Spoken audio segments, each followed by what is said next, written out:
Tengo que compartir acá, ¿no? Sí, está bien.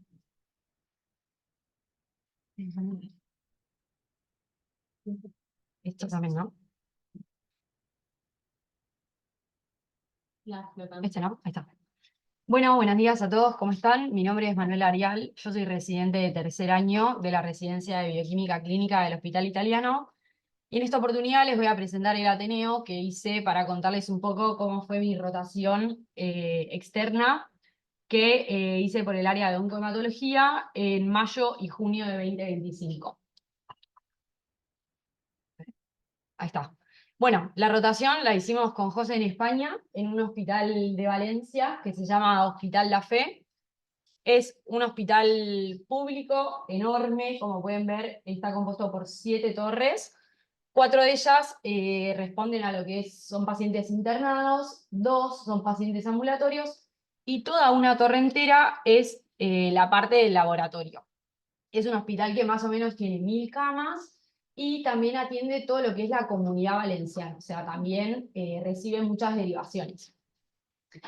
Estas son algunas fotos del laboratorio. Lo que pueden ver ahí es el laboratorio que está en la planta baja de la torre y que es como el laboratorio general donde se hace el estudio como a los pacientes que no necesitan como una prueba más específica, ¿sí? Y en el medio podemos ver lo que sería la entrada al laboratorio, que a mí me llamó mucho la atención porque literalmente las muestras pasan por arriba de la cabeza, o sea, la parte de la preanalítica está como muy tecnológica. Y bueno, el hospital muy lindo, más allá de ser un hospital público, ¿no? Bueno, como les comentaba, el laboratorio está organizado a lo largo de toda una torre que tiene 7 pisos, y cada uno de esos laboratorios son laboratorios más especializados. Yo estuve rotando lo que es la unidad de diagnóstico hematológico, que está compuesta por... ¿Qué dije? Ah, perdón, pensé que me habían dicho algo. Estuve rotando la unidad de diagnóstico hematológico, que está compuesto por biología molecular, citogenética, citometría de flujo y morfología. Yo roté durante una semana en lo que es biología molecular, 2 semanas en citogenética y una semana en citometría de flujo. Y después completé la rotación en la parte de hemostasia. Así que bueno, para empezar y para poder resumir todas las cosas que fui aprendiendo en los sectores, traté como de nuclearlo en una patología para ver qué rol tiene cada una de estas técnicas en lo que es el diagnóstico de, por ejemplo, la leucemia amiloide aguda. Entonces, cuando un paciente acude al hospital con una sospecha clínica de leucemia amiloide aguda, se le va a realizar en este hospital, en La Fe, le van a hacer un hemograma donde van a observar el frotis y también se va a realizar una citometría de flujo. En caso de que se observen valores alterados en todas estas pruebas, se interna al paciente para poder hacer prácticas más especializadas como son la citometría de flujo, la biología molecular y la citogenética, todo a partir de la muestra de médula ósea. Entonces, sabemos que la leucemia amiloide aguda se clasifica en base a diferentes entidades. En esta tabla les muestro, digamos, cuáles son las principales diferencias que hay entre la WHO y la ICC. Lo que más quiero destacar es que actualmente no existe un porcentaje de blastos mínimo necesario para poder clasificar a la leucemia amiloide aguda, y vemos que al detectar ciertos reordenamientos o mutaciones y alteraciones, esto ya define a la leucemia amiloide aguda. Esto en caso de la WHO. Y por otro lado, la ICC sí diferencia lo que serían las patologías que requieren un 10% en blastos y otro un 20%. Pero bueno, como para que vean cuál es el rol de la biología molecular, que es fundamental para poder clasificar a la leucemia. Entonces, la primera rotación que hice fue por el sector de biología molecular. Este hospital forma parte de lo que es el programa español para el tratamiento de hemopatías malignas, que es la red PETEMA, que tiene como objetivo, digamos, nuclear a todos los pacientes que tienen sospecha de leucemia aguda, como para poder también, digamos, que cada hospital sea referencia en una técnica. Entonces, por ejemplo, a La Fe llegaban todo lo que son los paneles y toda la parte de biología molecular. A Salamanca se manda la citometría de flujo y así. Y todos los datos de los pacientes se volcaban en una única, digamos, como sistema, como para poder tener un poco más de estadística y datos epidemiográficos. Entonces, todos los datos de otros hospitales también se concentraban en este sistema, digamos. Entonces, ellos a los pacientes que tienen una sospecha de leucemia amiloide aguda le van a hacer, por un lado, la detección de las mutaciones NPM1 y FLT3. Y por otro lado, también le van a hacer un panel de NGS. Y la mutación NPM1 permite hacer lo que es el seguimiento del paciente y la enfermedad mínima residual, que ahora lo vamos a ver más adelante.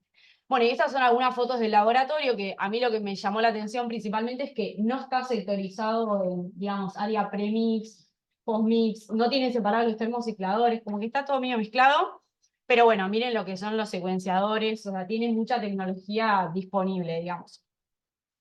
Bueno, para hablar un poco de las mutaciones que se detectan como primera instancia, tenemos la primera, que es la mutación NPM1.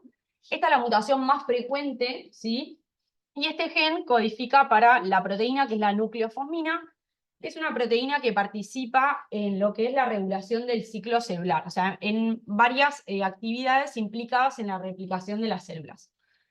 Este gen se encuentra en el cromosoma 5 y las principales alteraciones se dan en el exón 12. Y estas alteraciones son inserciones, que hay principalmente 3 tipos, de los cuales la tipo A es la más frecuente. Y digamos, cada tipo de inserción depende de las bases que se incorporen, qué tipo de inserciones. Ahora, ¿por qué es importante y por qué se lo hacen al momento, digamos, de la sospecha de estas dos mutaciones? Principalmente porque la mutación NPM1 tiene un valor pronóstico. Si esta es la única mutación que se encuentra en el paciente, el pronóstico es favorable. Pero si se acompaña de una mutación en FLT3, el pronóstico es intermedio. Y también, como les adelantaba, esta mutación permite hacer un seguimiento y poder detectar la enfermedad mínima residual. Además, le va a dar una información muy importante al médico porque se va a adicionar al esquema quimioterápico habitual otras drogas que son los inhibidores de la melanina. Igual, de todos modos, estas drogas todavía no están disponibles, por lo menos en Argentina, pero bueno, tendría como esa utilidad poder detectarla. Y por otro lado tenemos la mutación de FLT3, que dependiendo qué tipo sea, ahora les voy a comentar, es la frecuencia, la principal es la FLT3-ITD. Este gen codifica para un receptor de tirosina quinasa y como podemos ver en la imagen, dependiendo de, o sea, cada parte del gen codifica para una región, digamos, del receptor. Hay dos tipos de variantes que pueden existir y son las duplicaciones internas en tándem, y esto sería FLT3-ITD, o TKD, que serían mutaciones puntuales en el dominio tirosina quinasa. ¿Cuál es la importancia? Y es que también detectar esta mutación indicaría un cambio en el esquema quimioterápico, se agrega la midostaurina, y también tiene un valor pronóstico teniendo en cuenta que estas leucemias tienen un pronóstico intermedio. Entonces, ¿cómo es que se detectan en el laboratorio? Como les comentaba, la biología molecular se va a hacer a partir de la sangre de médula ósea. Lo primero que se hace es una extracción manual, ¿sí? Esto más que nada para tener rápidamente el resultado y no esperar como a... Tienen toda extracción automatizada, pero preferían la extracción manual para poder hacerlo más rápido. Entonces se van a amplificar las regiones de los exones correspondientes y luego, bueno, estas amplificaciones de los genes que nos interesan van a generar fragmentos de 199 pares de bases para NPM1 y para FLT3 va a ser un fragmento de 329 pares de bases. Luego, ese producto de amplificación se va a inyectar en un equipo, que es el SEXstudio, que lo que hace es una electroforesis capilar y separa entonces por tamaño estos fragmentos. Y después vamos a ver el electroferograma e interpretar los resultados. Cabe aclarar que estos resultados que les estoy mostrando no son reales, sino que me robé algunas fotos y las edité porque, bueno, no tenía originales.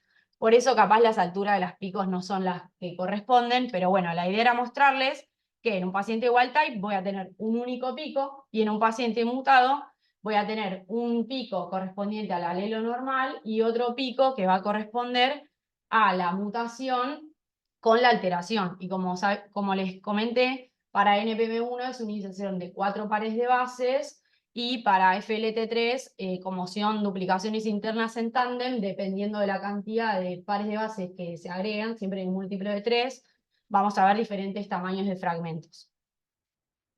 Bueno, y por otro lado, como les decía, todos los pacientes con una sospecha de leucemia mieloide aguda o también recaídas en el tratamiento, les van a hacer un panel de NGS que ellos lo que hacían, lo que utilizaban es el Oncomine Myeloid Assay en este equipo que es el de Ion Torrent Genexus System. Y este es un equipo que está totalmente automatizado. Nosotros lo único que tenemos que hacer es cargar una placa con el ADN del paciente, que ya lo tenemos extraído porque lo hicimos rápido cuando llegó, y le agregamos el ARN, que eso sí, la extracción está automatizada, y digamos, esto tardaría más que nada un día en salir, porque la placa se pone ese mismo día, pero tarda 17 horas en tener el resultado. Pero de todos modos es bastante rápido porque tiene automatizado todo. Bueno, este panel incluye diferentes genes, sería de diferentes genes implicados en la leucemia mieloide aguda, las zonas de hotspot. Después para otros genes amplifica todo el gen entero. Después genes de fusión, que serían los genes implicados en los reordenamientos.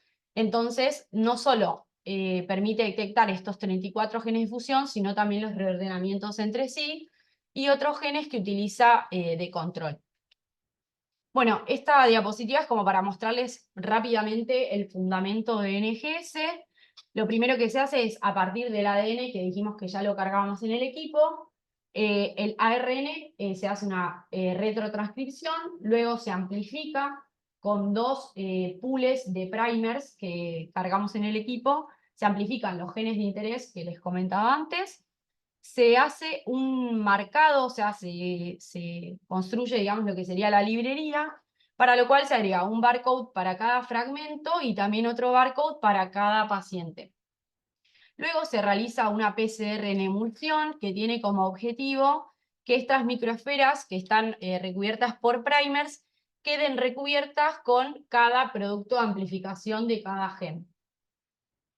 Entonces la idea es que cuando se carga el chip del equipo, que cada esfera con cada secuencia caiga en una microesfera del chip, que esta a su vez va a tener un sensor de pH que detecta, digamos, la liberación de un protón que se produce como consecuencia del agregado de las bases. Entonces el equipo lo que hace es, va agregando, no sé, una adenina, el equipo detecta el cambio de pH, acá podemos ver en la parte de data análisis, que al agregar, no sé, una adenina, detecta entonces el equipo que hay un cambio en el pH y toda esa interpretación de los estudios lo termina, digamos, colectando en un archivo que es el BAM, que sería como los datos bien crudos, digamos, y después todo eso, a través de un software, nos permite ver los resultados de cada gen y de cada mutación. Entonces ellos lo que hacían es, una vez que finalizaba la corrida, sacaban los datos del equipo, los interpretaban con este software, que es el Genexus Software, y lo primero que veían es que los controles de la corrida estén correctos. Principalmente la carga del chip que esté correcto, y también lo que hacían era verificar para cada paciente que el sexo, porque teniendo en cuenta que hay un gen control, sea el del paciente. Y luego lo que hacían era bajar 4 archivos, los cargaban en un Excel, y después el software te facilitaba lo que es la generación de un informe. Lo que a mí me llamó bastante la atención es que en el sector había un técnico que era el que estaba a cargo principalmente del equipo. Después había 2 biólogas que eran las encargadas de esos 4 archivos de Excel que les comenté que descargaban, los interpretaban, tenían como seteado un Excel donde ellas ya cargaban todas las mutaciones filtradas como las más relevantes, y como que le analizaban todos los datos a la bioquímica que finalmente interpretaba este informe. Y este modelo de informe también lo facilita digamos, la marca, Y acá podemos ver que están informados todo lo que serían los resultados de potencial utilidad clínica. Bueno, por otro lado, les comentaba que de NPM1 se hace un seguimiento y me permite evaluar lo que es enfermedad mínima residual. Este gen tiene que tener ciertas características como para poder ser utilizado para medir enfermedad residual mínima, y la principal cualidad es que sea específico, que pueda ser cuantificable, principalmente porque no para todos existe como un calibrador o un gen que permita como establecer la relación con el gen del paciente, y también que exista una guía clínica que avale esos resultados, porque está bien, capaz yo puedo, lo que mido es específico, lo puedo cuantificar, pero no sé qué hacer con ese resultado y no sé qué significa, entonces tampoco me sirve. Y esta enfermedad mínima residual se va a detectar tanto al diagnóstico, tras 2 ciclos de quimioterapia, al finalizar la quimioterapia y una vez que termina el tratamiento cada 24 meses. Entonces, se va a realizar una PCR en el equipo LightCycler, para el cual yo, para poder relacionar la cantidad de NPM1, tengo que amplificar también el gen ABL1, que sería como gen control. Entonces se hacen 2 mix, donde una voy a amplificar el tipo de mutación de NPM1, que ya la voy a saber porque voy a tener el resultado de la NGS. Entonces los primers que seleccione van a ser específicos para o la mutación A, la B o la D. Y una vez que se hace la PCR, el resultado se va a informar calculando, digamos, el número de copias de NPM1 sobre el número de copias de ABL1 por 10.000, teniendo en cuenta que el volumen final de la PCR es 10 microlitros. Bueno, ahora siguiendo con mi rotación en citogenética, esta sí estuve un poquito más de tiempo, estuve 2 semanas, y a los pacientes con leucemia mieloide aguda les van a solicitar un cariotipo y un FISH.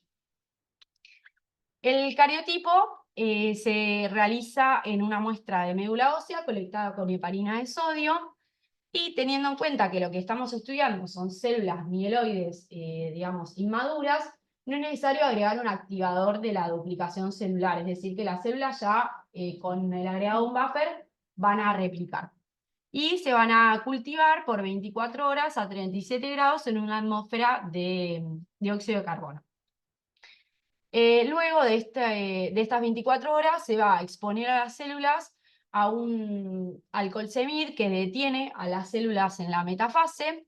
Luego se van a agregar en este equipo, que lo que hace es realizar diferentes lavados. Y luego ellos tenían este equipo que lo que hace es como facilitar o estandarizar lo que son las condiciones del preparado para la citogenética. En esta parte superior es donde se pone la pipeta, y en esta parte es como que van los vidrios inclinados, y eso favorece que cuando ellos tiran el pellet de células se rompa cuando entra en contacto con el vidrio, y como está inclinado se desplaza bien y las metafases quedan como bien abiertas y bien lindas. Y bueno, acá podemos ver a la técnica que estaba viendo, digamos, la calidad de ese preparado para ver si había suficientes metafases, y también marca en el vidrio cuál es la región de interés para luego, digamos, saber dónde poner las improntas y todo eso. Bueno, y después tenían otro equipo que lo que hacía era deshidratar el preparado, secarlo, y luego se hacía el bandeoje, que se hace con tripsina, que permite, digamos, como romper los puentes disulfuro entre las bases y permitir que el colorante entre en las regiones. Las partes más oscuras van a ser las más ricas en citosina y guanina, y las más blanquitas serían las en adenina y timina.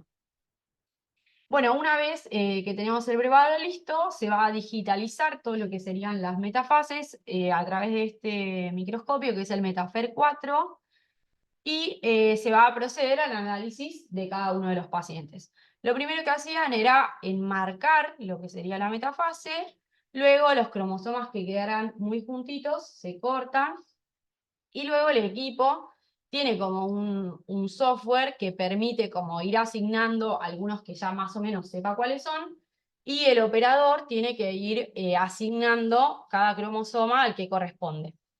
Otra cosa que también me llamó la atención es que todo esto está realizado por técnicos, digamos, todo esto que les dije que hay que asignarla, cortar la metafase y, digamos, clasificar estas 20 metafases lo hacían los técnicos. Entonces los bioquímicos, biólogos, únicamente analizaban estas 20 metafases y bueno, capaz, no sé, si se había confundido el 19 con el 20, lo iba acomodando, pero ya como que tenía mucho resuelto.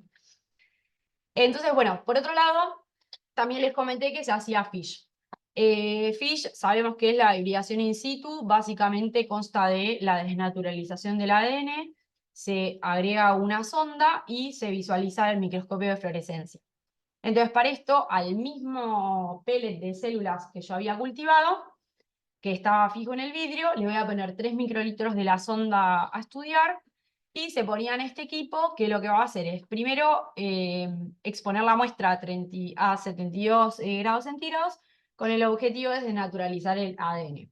Y después a 37 grados durante 30 horas como para permitir la hibridización de la sonda. Luego se hacían lavados y se teñía con un contracolorante para poder resaltar el núcleo y poder ver mejor las ondas. Luego se ponía un cubreobjeto y se miraba el microscopio de fluorescencia. Existen diferentes tipos de sondas que se utilizan en citogenética. Una de esas son los aleloespecíficas, que hay tanto sondas de fusión como sondas de partición. En las ondas de fusión lo que vamos a ver es un color para cada gen, digamos. Y en caso de que haya patológico, por ejemplo, no sé, una deleción de uno de los genes, vamos a ver que hay pérdida de uno de los colores.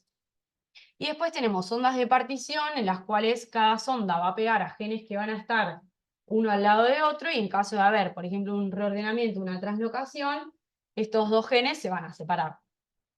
También, bueno, hay sondas centroméricas que se van a unir justamente a los centrómeros, que nos van a permitir controlar, por ejemplo, que la pérdida de, o sea, cuando yo veo que hay un puntito menos rojo, no quiere decir que capaz no es una deleción de ese gen, sino que es una pérdida del cromosoma entero. Entonces esto me permite controlar eso. Y también hay sondas de pintado cromosómico que me permiten pintar el cromosoma entero y quizás se utilizan en menos situaciones, en algunos reordenamiento que no se termine de definir bien entre qué cromosomas hubo reordenamiento, puedo pintar, no sé, si sospecho que hubo un reordenamiento en el cromosoma 7 y 14, bueno, pinto esos dos y termino de chequearlo. Bueno, esto es un resumen, digamos, de cuáles serían todas las sondas que se pueden utilizar en oncohematología y las bioquímicas, biólogas, me confundo porque allá no hay bioquímicos. Es muy loco. Sí, los biólogos tenían pegado en la pared todo este como mapa de dónde están ubicados los genes, porque al ver reordenamientos ellos podían sospechar con qué genes se había reordenado. Bueno, me llamó la atención porque son un montón. Y bueno, de base ellos a todas las leucemias agudas les hacen FISH para TP53 y para KMT2A. TP53 es un gen que codifica para la proteína supresora de tumores P53, está ubicado en el cromosoma 17 y es importante porque es una leucemia que tiene mal pronóstico y también tiene otro esquema de tratamiento. Y por otro lado tenemos a KMT2A, que es un gen que codifica para la lisina metiltransferasa, está en el cromosoma 11 y de la misma forma tiene que TP53 tiene un tratamiento que es dirigido. Lo que sí, principalmente para TP53 lo que se observa son deleciones y en KMT2A lo que más se encuentran son reordenamientos, que pueden ser con diferentes genes. Bueno, acá en esta tabla les muestro como las más frecuentes. Entonces, para poder ver estas alteraciones se van a utilizar diferentes sondas para cada uno. Para TP53 se utilizan sondas de fusión, con un color, digamos, voy a marcar el gen de interés, y con otro color voy a marcar el centrómero, por lo que les comentaba, hacer el control del cromosoma. Entonces, en caso de que tenga un resultado patológico, voy a ver la deleción del gen, o sea, pierdo un color. Y en KMT2A se utilizan sondas de partición. Entonces, cuando haya un reordenamiento de estos genes, vamos a ver que las sondas se separan. Bueno, esta es una foto que pude ver, digamos, allá en la rotación, de cómo se ve al microscopio. y vemos que hay una deleción en TP53, y por otro lado de KMT2A no pude ver un reordenamiento, sino que vi digamos, un paciente normal. Y algo importante es que para poder interpretar los resultados hay que contar 100 metafases y la alteración que se observe se va a expresar como porcentaje. Bueno, y otra cosa que también me llamó la atención, que cuando había alteraciones o reordenamientos, ellas trataban de buscar estas regiones, que serían las metafases, como para poder ver en qué cromosoma estaba el reordenamiento, y yo no sé cómo hacían, pero capaz, decían, bueno, este es el 11, como está en el brazo corto, probemos tal gen, y yo no entiendo cómo hacían en esto para ver el cromosoma 11, pero lo hacían. Y yo decía que sí, pero bueno, la verdad que es difícil, es muy difícil. A mí me hicieron creer eso. Sí, me mentían, Sí. puede ser. Bueno, y acá vemos cómo le informaban, tenían ellos como cargados diferentes, como ya predefinido, digamos, la forma de informar. Y acá podemos ver que, bueno, para este paciente se informó una lesión en TPD 53. Y en KMT2A también el reordenamiento, y acá entre paréntesis figura el porcentaje con respecto a esas 100 metafases observadas. Bueno, otra técnica que descubrí allá cuando estaba en el laboratorio, y es el de mapeo óptico genómico, que es una técnica que, a diferencia de las otras técnicas que se utilizan en biología molecular, lo que pretende es aislar el ADN, pero de forma, digamos, intacta, o sea, es decir, la forma de alto peso molecular. Luego ese ADN se va a marcar con una enzima que está marcada con un fluoróforo, y que se va a unir a diferentes regiones que están conservadas y que están a lo largo de todo el ADN. Luego ese ADN marcado se va a poner en este chip y se van a observar los resultados. Y como pueden ver, todo este procesamiento dura bastantes días y es algo bastante laborioso, que ellos usan principalmente para lo que es investigación, pero también lo usan para la clínica, como que estaban medio al mismo tiempo, entre que investigaban, pero también lo utilizaban para hacer diagnóstico. Entonces, ese ADN que ya está marcado, lo que se hace es, cuando se incorpora en el chip, es que se linealiza, y acá podemos ver, digamos, estas son imágenes reales, el equipo cuando va corriendo la muestra se ve esta misma imagen, y al linealizarse se van tomando fotos, y después el software lo que hace es interpretar los resultados del paciente, los contrasta con un patrón, digamos, de un paciente normal, y arroja estos resultados de esta forma como muy visual, en la cual podemos ver como a simple vista, en base a estas como clasificaciones, diferentes cosas, ¿no? Podemos ver, por ejemplo, acá una translocación en un gen del cromosoma 1 y el cromosoma 6. Las inserciones se van a marcar con este puntito verde, las deleciones con este puntito. Y después, además de ver como ya de una toda la información de todos los cromosomas, se puede ir como haciendo zoom de la forma lineal, y se va a comparar lo que es el gen de referencia con el gen del paciente, y podemos ver, por ejemplo, acá que hubo una inversión. Entonces podemos ver no solo de lesiones, inserciones, duplicaciones in tándem, inversiones, translocaciones. Entonces es una técnica que, por lo que ellos me comentaban, tiene como, no sé si objetivo, pero podría llegar a reemplazar a lo que es el cariotipo y al FISH, porque en definitiva me permite ver de lesiones, inserciones, inversiones. Entonces, bueno, ahí estaban ellos utilizándolo tanto para investigación como para la clínica de los pacientes. Bueno, y por último, les quería contar de mi rotación en citometría de flujo, que fue cortita también. Como pueden ver, tienen un montón de citómetros, también tienen, este primer equipo hace lo que sería las subpoblaciones de forma automatizada. Y en cuanto a lo que es el procedimiento, ellos siguen lo que son las guías Euroflow, entonces, bueno, es similar a cómo se procede en nuestro laboratorio. Para contarles un poco, sabemos que hay diferentes paneles para cada una de las patologías, pero cuando hay una sospecha de leucemia aguda, lo primero que se hace es largar el tubo Alot y luego hay 7 tubos que tienen como objetivo evaluar diferentes marcadores, ¿no? En el tubo 1 voy a poder ver la maduración de los neutrófilos, en el tubo 2 la maduración de los monocitos, tubo 3 maduración eritroide y tubo 4 marcadores linfoides aberrantes. Principalmente estos 4 tubos son los que más se usan, pero bueno, ellos allá ante una posible leucemia aguda largaban todo, largaban el Alot y los 7 tubos todos juntos. Y lo importante es que cuando llegaba la muestra, todo.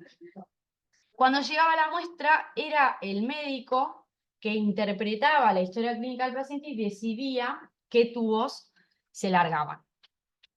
Bueno, y para poder ver y comentar cómo son las alteraciones en el inmunofenotipo de estas células, es importante repasar un poco cuáles son, o sea, cómo van evolucionando los diferentes marcadores a lo largo del desarrollo de las células.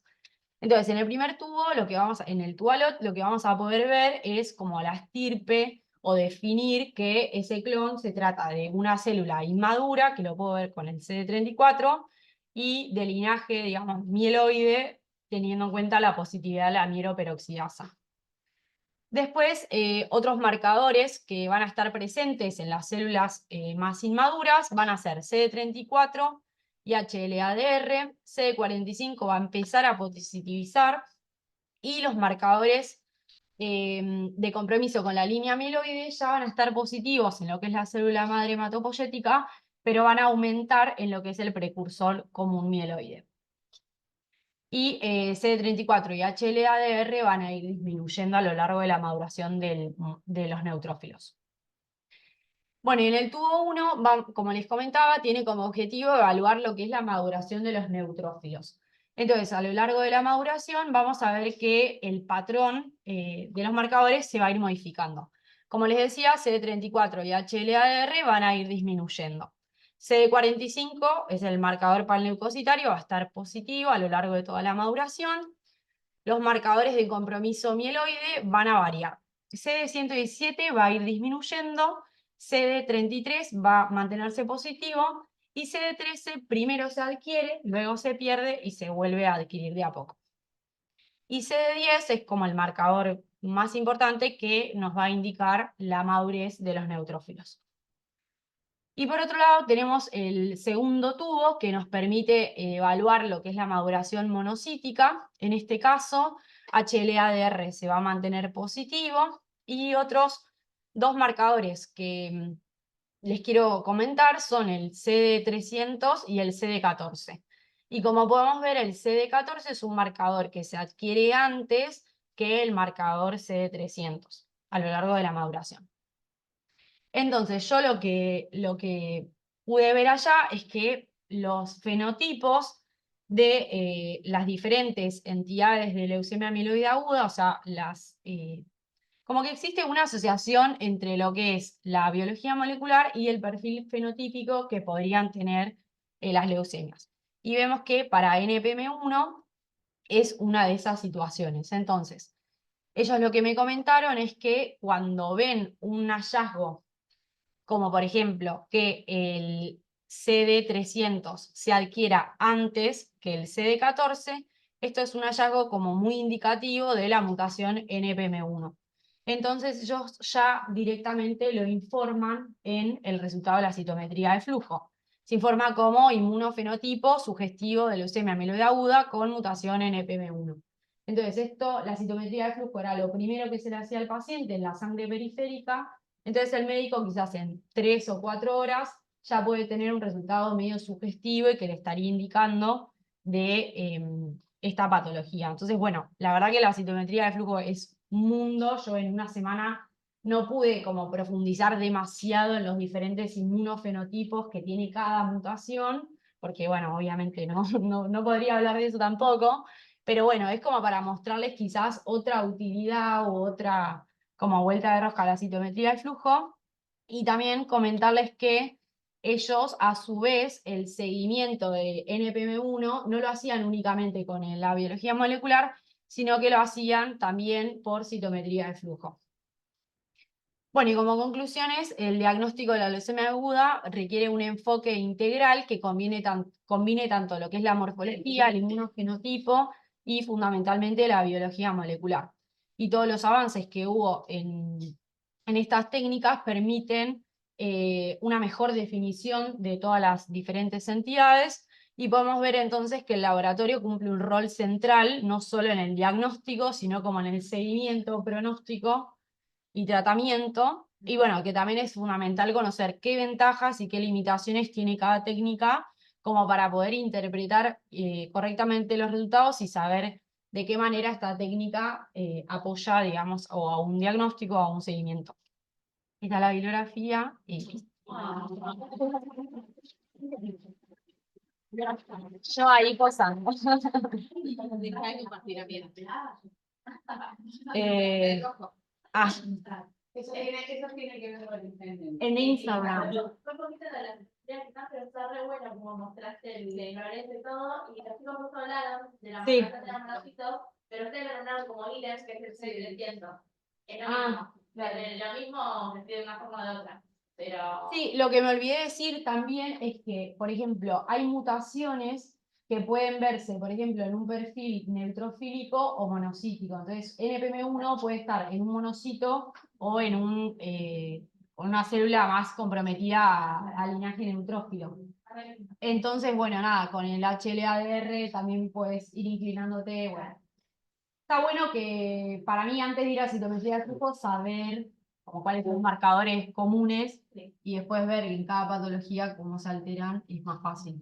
Claro, pues no está cambiando, o sea, no es solo recordarlo para un elemento, sino que también se pone en maduración, va cambiando, va ganando, va ganar,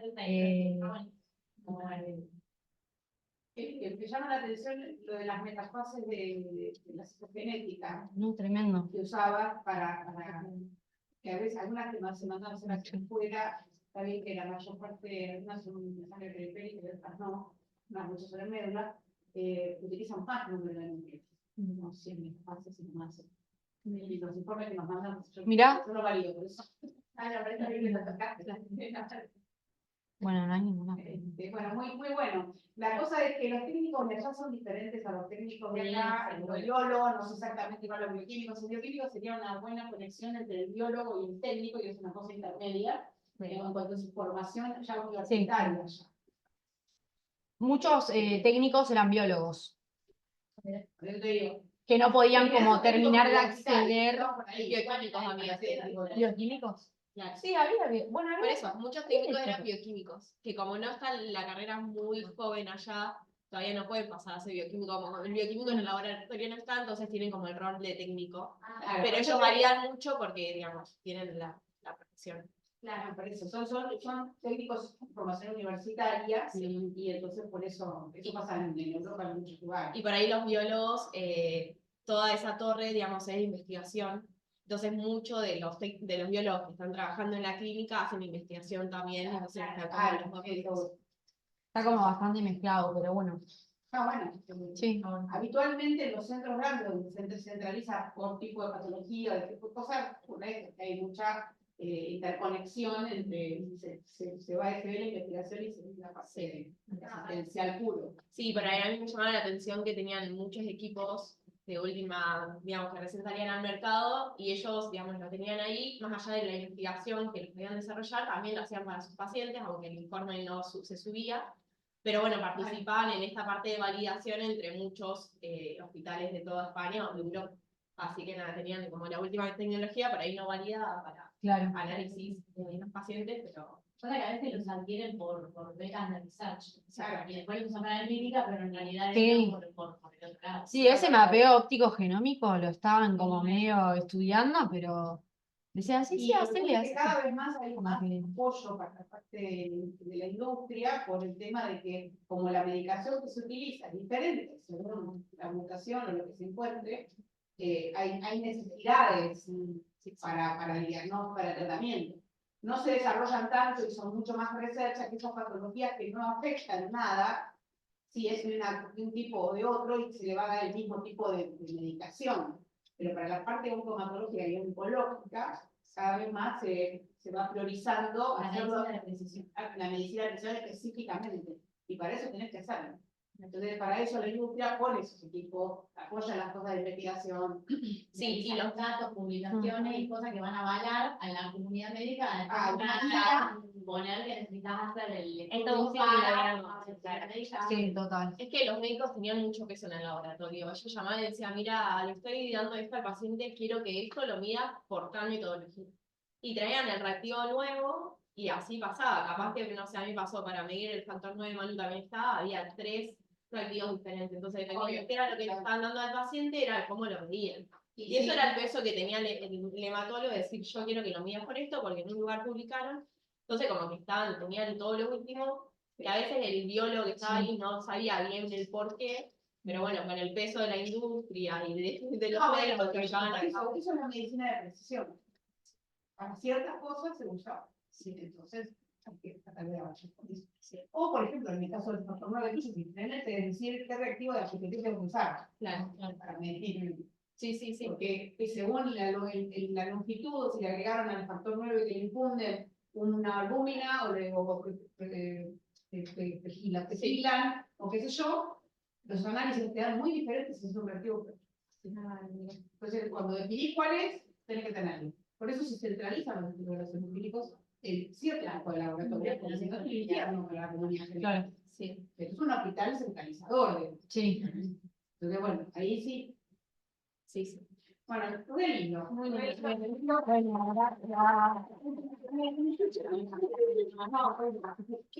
Me queda el toque. Ah. Sí. Bueno, pero yo te lo No,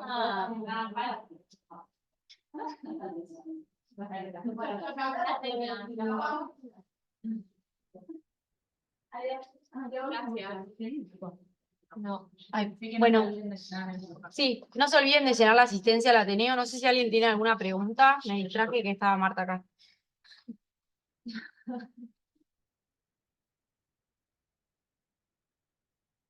Bueno, nos vemos el próximo jueves entonces.